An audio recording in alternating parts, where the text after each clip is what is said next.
2025 లో రాహు యొక్క ట్రాన్సిట్ ఉంది, రాహు గోచారం.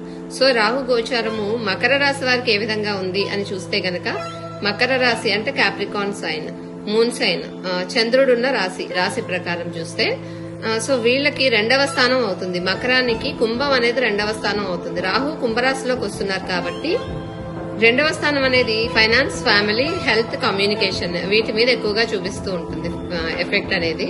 2nd హౌస్ లో రాహు రావడం వల్ల ఫైనాన్షియల్ మ్యాటర్స్ లో ఎక్కువ జాగ్రత్తగా ఉండాల్సిన అవసరం ఉంది. ఖర్చులు అనుకున్న దానికంటే చాలా ఎక్కువ అవుతూ ఉంటాయి. అది ప్లానింగ్ అనేది అవసరం. కొన్ని కొత్త ఇన్వెస్ట్మెంట్స్ పెట్టాలి అనేటటువంటి కొత్త ఆలోచనలు వస్తాయి.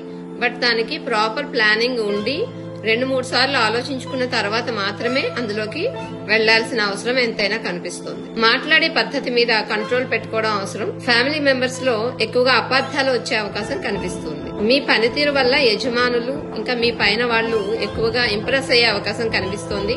అదే సమయంలో కొంతమంది అసూయ కూడా పడే అవకాశం కనిపిస్తోంది ఈ మకర రాశి వారికి. ఆరోగ్యం మీద కూడా కొద్దిగా జాగ్రత్త అవసరం. సో రాహు 2వ స్థానంలో ఉండడం వల్ల ఆరోగ్యపరంగా అజీర్తి సమస్యలు ఎక్కువగా వచ్చే అవకాశాలు కనిపిస్తున్నాయి. తినే తిండిపై అంటే డైట్ ప్లానింగ్ అనేది చాలా అవసరం. ఫుడ్ పైన ఫోకస్ పెట్టాలి. ఆహారపు అలవాట్లు కంట్రోల్ చేసుకోవడం చాలా ముఖ్యం.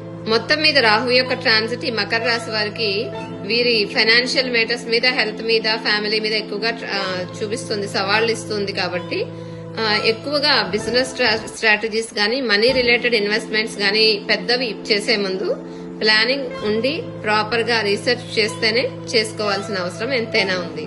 రాహు యొక్క నెగిటివ్ ఎఫెక్ట్ తొలగించుకోవడం కోసం ఈ మకర రాశి వాళ్ళు రాహు నవగ్రహ స్తోత్రాలు చదువుకోవడం, రాహు యొక్క రెమెడీస్ ఉంటాయి, అవి కూడా ఫాలో అవడం అనేది చాలా మంచిది. పంచామృతం ఆస్ట్రోన్యూమరిక్స్ ఛానల్లో నవగ్రహ మంత్రాలు ఇవ్వడం జరిగింది.